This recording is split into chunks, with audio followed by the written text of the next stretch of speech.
खोपा के गजरा वो गोरी चिंवरा ले डारे। तुरी खोपा के गजरा वो गोरी चिंवरा ले डारे। चुनुर चुनुर तोरे पाँव के पैरी मन ला मोहि डारे। चुनुर चुनुर तोरे पाँव के पैरी मन ला मोहि डारे। तुरी खोपा के गजरा वो गोरी चिंवरा ले डारे। तुरी खोपा के गजरा वो गोरी चिंवरा ले डारे।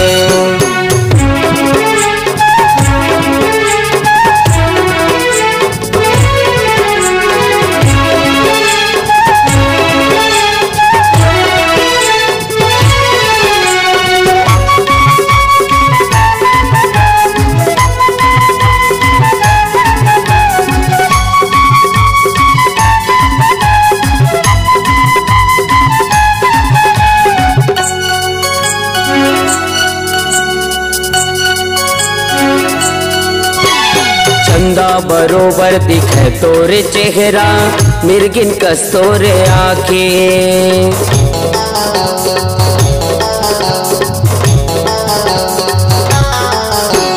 चंदा बरोबर दिखे तोरे चेहरा मिर्गिन कस तोरे आँखें। बड़ फक्ते तोला रानी हरियर के लुगरा जैसे दिखे सुवा पाखी। चुनुर चुनुर तोरे पाँव के पैरी मन ला मोहि डारे। चुनुर चुनुर तोरे पाँव के पैरी मन ला मोहि डारे। तुरी खोपा के गजरा वो गोरी चिंवरा ले डारे। तुरी खोपा के गजरा वो गोरी चिंवरा ले डारे।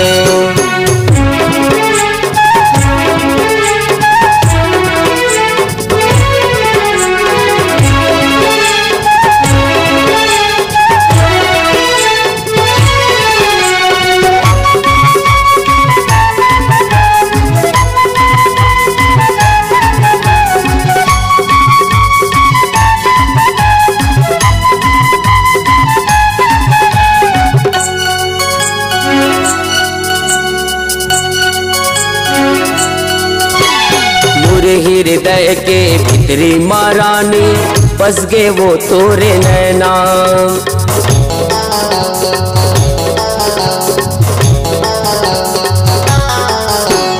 मोरे हृदय के भीतरी महारानी बस गे वो तोरे नैना। तोर बिना मोला कछु नहीं भावे ए वो मोर फूल कहना। चुनुर चुनुर तोरे पाँव के पैरी मन ला मोहि डारे। चुनुर चुनुर तोरे पाँव के पैरी मन ला मोहि डारे। तुरी खोपा के गजरा वो गोरी चिंवरा ले डारे। तुरी खोपा के गजरा वो गोरी चिंवरा ले डारे।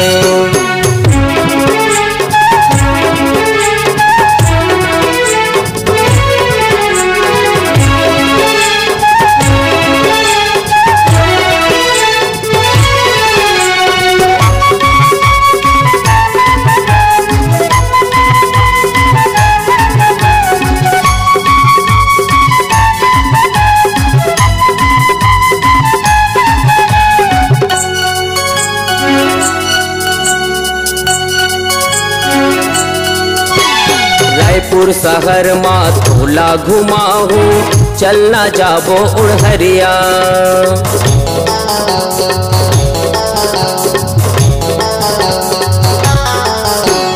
रायपुर शहर मा तोला घुमाहू चलना जाबो उड़हरिया।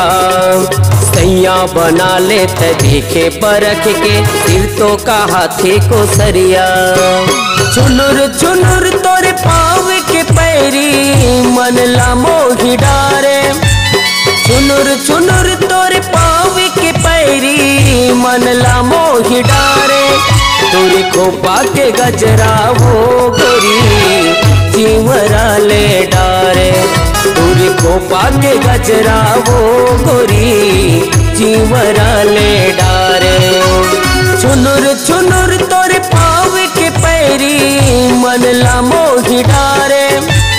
छुनुर छुनुर तोरे पाव के पैरी मन ला मोहि डारे।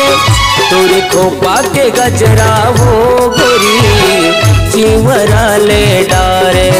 तोरे खोपा के गजरा वो गोरी चिवरा ले डारे। तोरे खोपा के गजरा वो गोरी चिवरा ले डारे। तोरे खोपा के गजरा वो रानी चिवरा ले डारे। अपने गाने को ऑडियो वीडियो डिजिटल रिकॉर्डिंग करवाना चाहते हैं तो चले आइए Priyanshu studio Bemetara. Mobile number है 9399345518।